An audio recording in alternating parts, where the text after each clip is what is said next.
it's not a matter of finding God, but rather it's a matter of remaining sensitive, open to all the ways in which you're still holding on to a delusional image of yourself. I say this because the more mystical we get, the more easily we find ourselves lost in the conceptualization of spirituality. You read texts like, I don't know, Osho, The Law of One, Gurdjieff, and you watch so many non-duality videos, and you really think, I've got a clear grasp of what it is now. I have a direction that I'm working towards, and you probably do. Yet, even the idea of awakening, even the idea of ego, the idea of spiritual progress, the idea of clarity and confusion, all of these are just scaffolds that are meant to get you to a place where you can see that not only were none of those scaffolds necessary, but they didn't exist in the first place. One teacher, Andrew, refers to spirituality, mysticism, as using a thorn to remove a thorn. In the end, you discard both. I'm saying this because I want to explore one of the most precise and subtle ways that we attach ourselves to the content of experience, which is that we look, deep down, we look for a kind of result to our spiritual efforts. We have glimpses, little insights that were gifted by grace. And we want to recreate those insights. So we wind ourselves up. We get so frustrated with how hard we're trying to not try, how much we want to let go.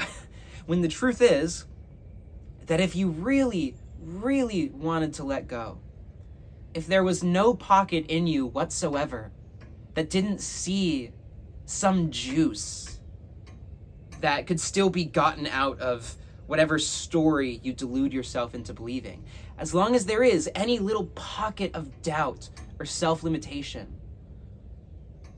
you haven't let go. That's ego. And spirituality is egoic as shit. Okay, like, all of the spiritual texts you read, all of the words you hear vomited out of the mouth of a non-duality YouTuber, like, these things are not any more real than, mainstream Christianity or whatever it is. Because none of these words were ever about the words themselves.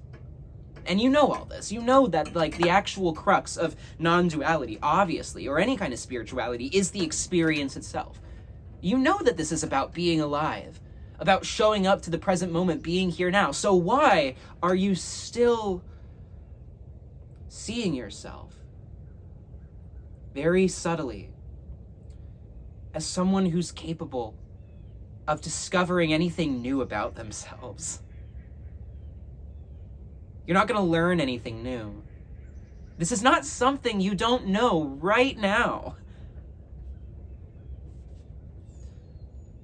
And it's really a question then of, what are you devoted to? If you find yourself frustrated at a lack of progress, are you actually devoting yourself to truth, to pure openness, to presence, to experience? Or are you devoting yourself to awakening? Are you devoting yourself to being a spiritual person?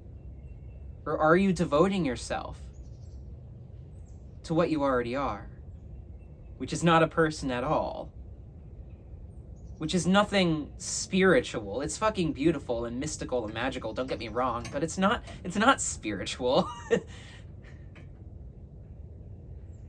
It's the sound of a bird chirping. It's rain hitting a concrete roof. It's the resonant echo of these words. It's the electricity that flows through, and I'm speaking in metaphor here, the electricity that flows through every experience. It's the real juice that every experience is just oozing with.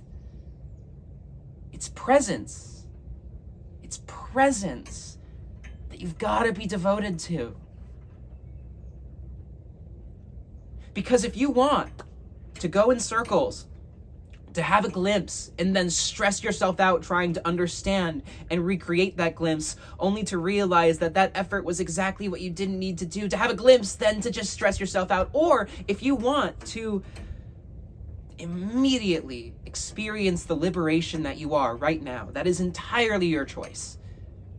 And it's not some arduous path that you have to go through. It's not transmutation. It's not even meditation. It's an instantaneous decision that gets clearer and clearer and clearer. It's simply recognizing yourself as what you are, which is akin to a radio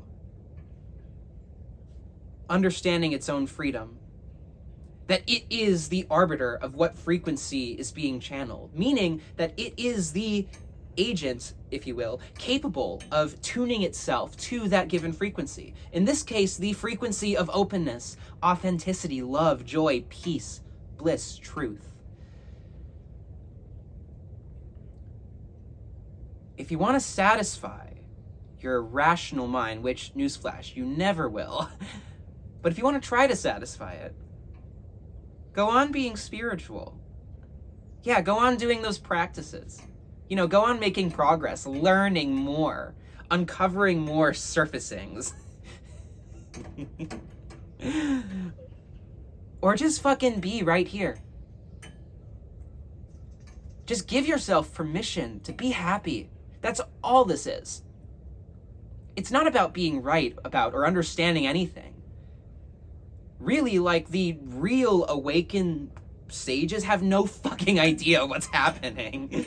And you talk to these people and it's like every minute, it's like there's like this whiteout that and it was described to me using these terms by someone recently. It's like this whiteout that crosses over their mind.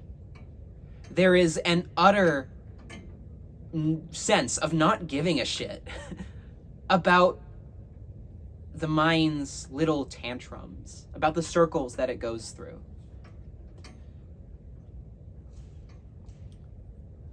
So, the point to this video and the point to any of these teachings is so simple. You know what it is. I don't have to say it again. It's that the ultimate self, no self, truth, you've never, even in your most identified, contracted, stressful moments, you've never stepped an inch, a millimeter outside of you. So, you don't have to practice anything. The only practice you really need is just being honest with yourself about all the ways that you've limited who you really are artificially.